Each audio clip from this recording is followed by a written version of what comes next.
electronic junk there was, and I would see what made sounds, and I made music out of it. That was his explanation. I thought it was a pretty good explanation. When I listen to music or something like that. Hello, how is your day? Philip Glass, at 88, has taken the world by surprise by sharing new thoughts on his music, breaking the stereotypes that have stuck with him for decades. With over 30,000 pages of manuscripts and an illustrious career, Glass continues to challenge musical norms, even as he approaches his 90s. So what is going on in this man's mind? How does he maintain originality in each piece? Expectations at 88. At 88, world-renowned composer Philip Glass continues to be one of the most misunderstood musical figures in modern music history. Despite a career spanning nearly 60 years and a prolific output of 26 operas, 20 ballets, and 11 symphonies, Glass has continued to innovate and challenge the stereotypes and labels that have followed him throughout his career. Although his work is often associated with minimalism, a musical label that became prominent in the 1970s, Glass disagrees with this label. According to him, the term is not only misleading, but also fails to adequately reflect the richness and complexity of his music.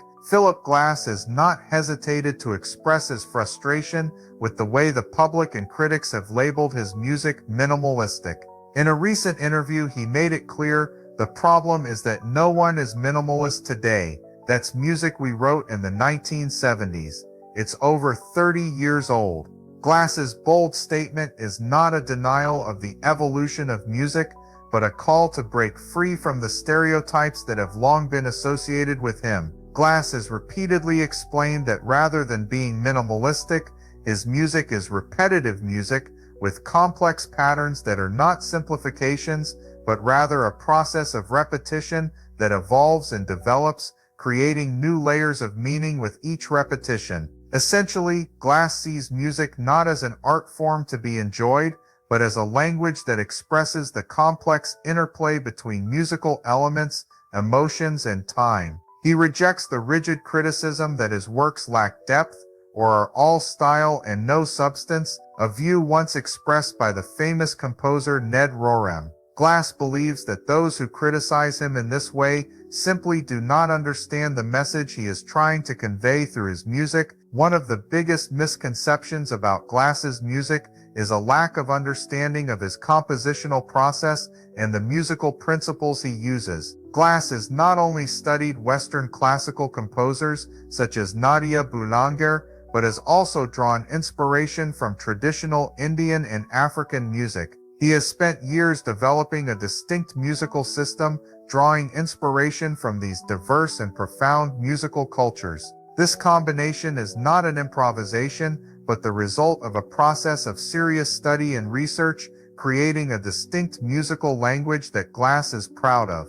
Interestingly, Glass does not just talk about music making in the traditional sense, but also offers a different conception of how one should listen to his music. Glass's music requires the listener to pay attention, to feel the connections between patterns and movements in each melody. Instead of following a conventional narrative flow, the listener needs to immerse in the music and feel the changes through each layer of sound. Although Glass's music is often described as repetitive, this is not meaningless repetition. These seemingly simple sequences of sounds are actually constant processes of repositioning and rearranging. Glass explains that what appears as a repetitive pattern is a web of associations and motor connections, creating a music that untangles the listener's sense of time. It can move slowly and quickly backward and forward, but all at the same time, creating a unique and complex musical experience. Since he began composing in the late 1960s, Glass has sought to develop and expand his musical language, not only in operas and symphonies, but also in film scores. His work reflects the refinement and development of a complex musical system, which is not limited to the concepts of minimalism that many people associate with him. Rather than simply a label, Glass sees his music as a never-ending journey, continuing to explore and connect with diverse and ever-changing sources of inspiration. Today, well into his 9th decade, Glass continues to challenge himself and the limits of music. His new work continues to push the boundaries of modern music even further, affirming one thing: his music does not represent minimalism, but is a combination of all the musical resources he has absorbed throughout his life, from Western, Indian, African music, and many other cultures. Although Philip Glass's music is often misunderstood as simple repetition, he has repeatedly stated that this is simply part of his complex compositional process. So if it's not repetition,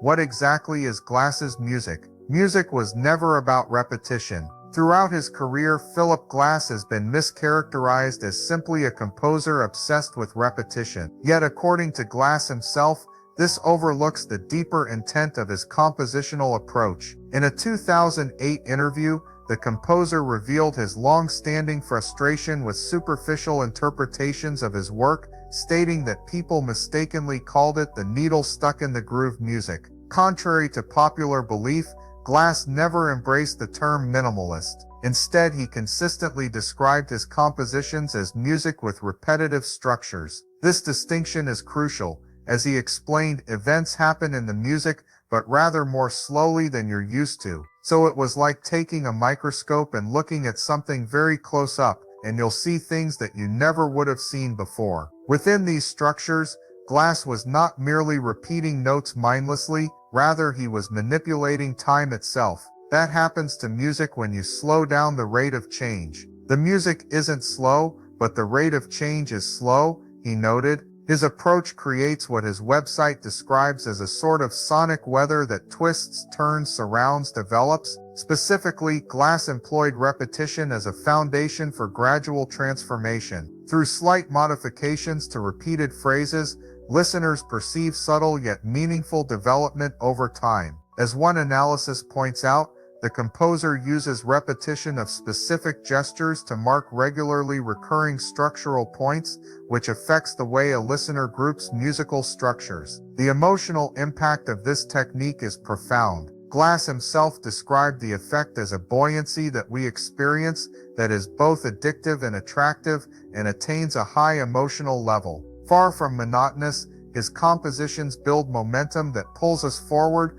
toward moments of explosive catharsis. During a 2016 visit to Chicago, Glass addressed what he considers the greatest misunderstanding about his work. So in these kinds of goofy and completely hilarious ways, I had invented a music language. How could that be? I have real roots in not only concert music of Europe and America, but I have training from people from India and Africa. The language wasn't dreamed up in some eureka moment. Indeed, Glass has openly rejected credit for inventing minimalism, stating, "I didn't invent anything. Repetitive music was part of the work of Schubert. We all stand on other people's shoulders." The term itself was coined by Michael Nyman as a way of writing about music after it was created, not as a compositional approach. The composer's frustration with the label stems from its reductive nature. His works showcase remarkable complexity beneath seemingly simple surfaces. One analysis notes that analyzing Glass's music is a process of finding the complexity hidden beneath often simplistic patterns. Another points out that his music demonstrates a new structural complexity to counterpoint and how music can be structured through time. Perhaps most importantly, what distinguishes Glass from other so-called minimalists is his focus on emotional impact rather than intellectual process. Unlike Steve Reich, whose rapid phasing pieces present us with transformations that are meant to be analyzed and mentally processed in real time, Glass's compositions work on a more primal level. They create intense waves of physical motion that over time begin to translate to psychic energy. Ultimately, Glass's musical language was forged through a unique synthesis of influences: his classical training with Nadia Boulanger, his work with Indian musician Ravi Shankar, and his experience with the powerful amplified sound of rock concerts at the Fillmore East. This fusion produced not minimalism, but something far more expansive, demonstrating why Philip Glass is known for his distinctive musical voice that transcends simplistic labels. While Glass insists that his music is not repetitive, his views on composition are inseparable from the long and challenging journey of his career. Does fame and recognition come too late for a composer like Glass, or is it part of a process of self-discovery and acceptance of failure? Fame, failure, and late recognition. Contrary to many composers who achieve recognition early in their careers, Philip Glass faced decades of financial struggle before gaining mainstream acclaim. Even as he pioneered groundbreaking musical works, Glass maintained a pragmatic outlook regarding fame, awards, and public recognition. Philip Glass never anticipated accolades would come his way. It never occurred to me that I would be able to make a living really from writing music. That happened kind of by accident, Glass revealed. Throughout his formative years as a composer, he maintained a realistic perspective about his unconventional approach to music. Even as he secured his place in the musical world, acceptance by the establishment was never something he sought. His breakthrough opera, Einstein on the Beach, premiered in 1976, yet he received few major awards until much later in life. In 2015, Glass finally received the National Medal of Arts from President Obama, followed by the Kennedy Center honors. Nevertheless, he remained notably unimpressed by such recognition. Perhaps most remarkably, Philip Glass, composer, continued driving a taxi in New York City well into his 40s. I would pick up a car, usually around 5 o'clock in the afternoon, and I would drive till 1 or 2 in the morning, he explained. This arrangement provided a practical solution. I could combine a workday and a regular writing schedule at the same time. Fascinatingly, Glass continued driving his cab even after Einstein on the Beach premiered. As he gradually gained recognition, a pivotal moment occurred when a woman tapped on the side of his cab and told him, "You have the same name as a very famous composer's." Only then did Glass realize he had finally achieved public recognition. When asked about receiving the Kennedy Center honor, Glass's response was characteristically understated. "I'm very impressed with who the other people are. You know what it's really good for? My sister makes her really happy. And my family." Similarly, regarding whether then-President Trump would attend his Kennedy Center ceremony, Glass remarked dismissively, "Whether he's there or not, who cares? The show will go on." As Glass reflects on his late fame and recognition, he also highlights how he has learned to embrace change in his career. So is rejecting old ways of control a way for Glass to assert freedom in his music and life? Accept change.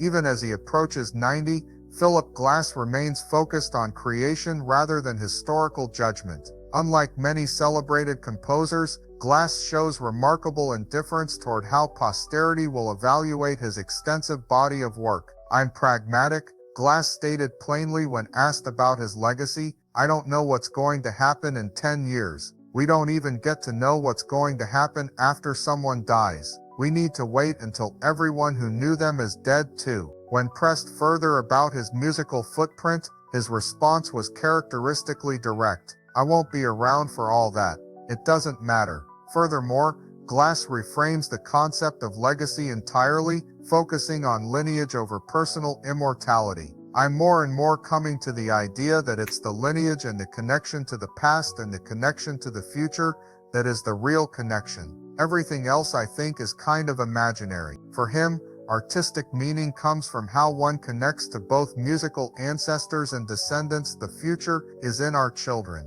It's in our friends. It's in our work. It's all around us. Consequently, Glass has never stopped evolving. After encouragement from conductor Dennis Russell Davies, who told him, "I'm not going to let you be one of those opera composers who never writes a symphony," Glass produced 12 symphonies covering diverse territory. His output expanded to include concertos for various instruments and piano etudes that became widely performed only after 2014. His Symphony No. 11 demonstrates this continued exploration. I was hoping perhaps that with the experiments that began in Symphony No. 8 onwards, the music starts to get abstract in certain ways. There appears to be a search for a language. As he admitted, writing the piece was more of a quest than an arrival. Primarily, Glass remains committed to musical creation without concern for external judgment. One of the things that has liberated me in writing these symphonies